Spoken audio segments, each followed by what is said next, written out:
আপনারা জানেন এই রাজ্যে ভুয়ো ভোটার ভুতুড়ে ভোটার নিয়ে তরজা কিন্তু একেবারে তুঙ্গে। আর এবার একটা মাত্র পুরসভার একটাই বুথ যেখানে ৯ জন মৃত ভোটারের হদিশ পাওয়া গেল তালিকায়।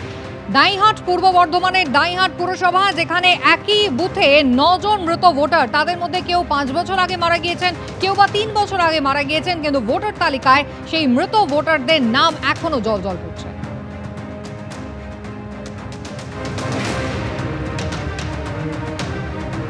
দাঁইহাট পুরসভার তৃণমূল কাউন্সিলর তিনি অভিযোগ করেছেন বিএলও স্বামী ছেলে তারা বিজেপি করে না, সেই কারণেই ইচ্ছাকৃতভাবে মৃত ভোটারদের নাম কাটা হয়নি, যদিও বিএলও কিন্তু অভিযোগ অস্বীকার করেছেন।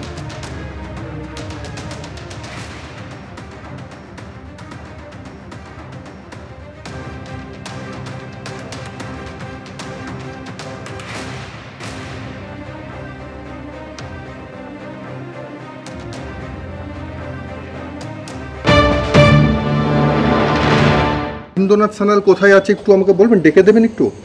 উপরে গেছেন, টাকা যাবে না, মৃত।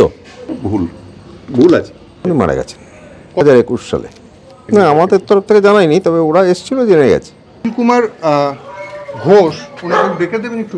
উনি তো মারা গেছেন, এই 18 তারিখ হবে, অক্টোবরে 18 তারিখ 2 বছর হবে। এই তো সুনীল কুমার ঘোষ আমার স্বামী, ডেথ সার্টিফিকেট আমি সুনীল কুমার ঘোষের, কিন্তু আমি যেখানে যেখানে কাগজ দিয়েছি ডেথ সার্টিফিকেট দিয়েছি। এবার কি করণীয় না করণীয় সে তো তারা করবে, আমি তো জানি না। বিধবা ভাতা পাচ্ছেন? হ্যাঁ পাচ্ছি। পিয়ালিনাথ আপনার ইয়ের আগে মারা গেছে, করোনার আগে। রেশন কার্ড কার্ড যদি আমি সারেন্ডার না করি, আমার তো ডেথ সার্টিফিকেট দেবে না পৌরসভা থেকে। ডেথ সার্টিফিকেট পেয়েছেন? পৌরসভাতে আমি জমা দিয়ে এসেছি, আমাদের বাড়িতে কোনো স্লিপ আসে না। রানা দাস আমাদের প্রতিনিধি রয়েছেন টেলিফোন লাইনে। রানা, এই আজব তথ্য যখন সামনে আসছে, বিএলও তিনি কি বলছেন? নাম বাদ দেওয়ার প্রক্রিয়া কি শুরু হয়েছে? একেবারে প্রথমেই তোমাকে বলে রাখি যে জেলা শাসক তিনি কিন্তু জানাচ্ছেন যে এই বিষয়টা তিনি জানতে চেয়েছেন, এবং বিষয়টি তিনি এটা জানাচ্ছেন যে নির্বাচন কমিশনের যে নির্দেশিকা রয়েছে সেই মতো ব্যবস্থা নেওয়া হবে। কাদের গাফিলতি রয়েছে সেটা খুঁজে বার করা হচ্ছে এবং সেই মতো পুরো বিষয়ের উপর ব্যবস্থা নেওয়া হবে। অন্যদিকে যিনি বিএলও তিনি কিন্তু বলছেন যে ভোটার তালিকায় যারা মৃত তাদের নাম বাদ দেওয়ার জন্য 7 নম্বর যে ফর্ম, সেই ফর্ম তিনি জমা দিয়েছেন সরকারি অফিসারদের, যেখানে বিডিও অফিসে, এবং সেখান থেকে স্বাভাবিকভাবেই সেটা মহকুমা শাসকের দপ্তর বা আরও যে অফিস রয়েছে সেগুলোতে যাবে। অন্যদিকে তিনি এও জানিয়েছেন যে অনেকে কাগজ জমা দেয়নি। এখন এটাই দেখার যে কাদের গাফিলতি এই 4-5 বছর ধরে মৃত ভোটার তাদের নাম থেকে গেল, এবং জেলা শাসক জানিয়েছেন যে পুরো বিষয়টি তিনি নিজে দেখছেন এবং যে নির্বাচন কমিশনের নির্দেশিকা রয়েছে সেই মতোই দ্রুত ব্যবস্থা নেওয়া হবে। ধন্যবাদ।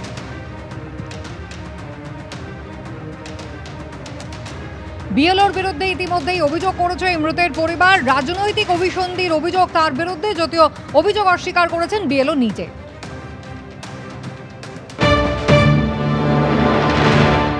কিছু কিছু নামের জন্য যে দিয়েছিলাম নাম কাটার জন্য, কিছু কাগজ পাইনি, আর কিছু দিয়েছিলাম সেগুলোর নাম কাটা হয়নি, হয়তো কোনো কাগজ হারিয়ে গিয়েছিলো বা সেরকম সঠিক কোনো কাগজ পাননি বিডিও অফিসে, তার জন্য হয়তো নামটা কাটেননি। মৃত ব্যক্তি পরপর তো দেয়াই হয়, শুধু তো একটা বছরে তার একটা মৃত ব্যক্তি থাকেন না, পরপর তো মরেনি, তার সে তো পরপর দেয়াই হয়, ওদের মধ্যেও দেয়া হয়েছিল। মারা গিয়েছে বলে আলাদা করে তো জানানো হয় না, যখন কাজ শুরু হয় তখন মৃত ব্যক্তি বাদ দেওয়ার জন্য আমরা যে ডকুমেন্টস দিয়ে নামটা কাটার জন্য দিই, সেই ক্ষেত্রে সেই তখন কাটা হয়নি। আর আমি পার্টিগত দেখে কে বিজেপি করে, কে তৃণমূল করে, কে কংগ্রেস করে, সেই সব ভোটার রেখে দেওয়াটাও আমার কাজ না। দাঁইহাট পুরসভার তৃণমূল কাউন্সিলর তিনি বলছেন বিএলও বিজেপি করেন, বিএলও স্বামী ছেলে তারা বিজেপি করেন, এবং সেই কারণে ইচ্ছাকৃতভাবেই মৃত ভোটারদের নাম কাটা হয়নি।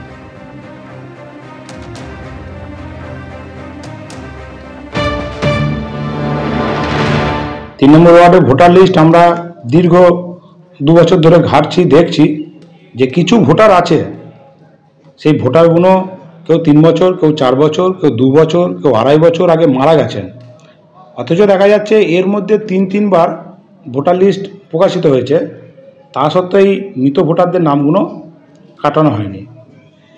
এবং আমাদের যিনি বিএলও হিসেবে কাজ করছেন উনি ওনার স্বামী এই ওয়ার্ডের বিজেপির নেতা, ওনার স্বামী এবং ছেলে, তারা দুজনা মিলে বুথ এজেন্ট থেকে লোকসভা ভোট এবং তার আগেও ভোট গুলোতে পরিচালনা করেছেন। তা বারে বারে আমরা অভিযোগ করেছি যে এনারা বিরোধী দলের হয়ে পক্ষপাতিত্ব করছেন এই বিএলও, ফলে মৃত ভোটারগুলোর নাম কাটা যায়নি। দল এতদিন ভূত ভোটারদের নিয়ে ওরা ভোট করিয়েছে, জিতে গেছে, এবার নির্বাচন কমিশনের গুঁতো খেয়েছে, ওরা জানে আর কিছু করার নেই। তো এবার তো একটা দোষ দিতেই হবে। এবার দোষটা কাকে দেবে? বিজেপির ঘাড়ে। বিজেপির লোক ছিল বিএলও, বিজেপির লোক বাদ দেয়নি, এগুলো ফালতু কথা। কারণ ওরা যাদের বিএলও নিযুক্ত করে ওদের লোকই নিয়োগ করে, ঠিক আছে? সেগুলো স্বাস্থ্যকর্মী, প্রাইমারি স্কুলের শিক্ষক, এমনি শিক্ষক, তো ওদের লোক নিয়োগ করেছে, ওদের লোক বাদ দেয়নি, সম্পূর্ণ ওদের দোষ। আর প্রত্যেকটা বুথে এরকম 30 জন করে যদি থেকে থাকে, তাহলে 300 একটা হচ্ছে আমাদের বুথ, তাহলে 301 × 30 যদি করেন, তাহলে ওরা তো মোটামুটি ভোটে অনেকটা এগিয়েই গেল। তো এইভাবে ওরা প্রত্যেকটা বিধানসভায় ভোটে এগিয়ে থাকে।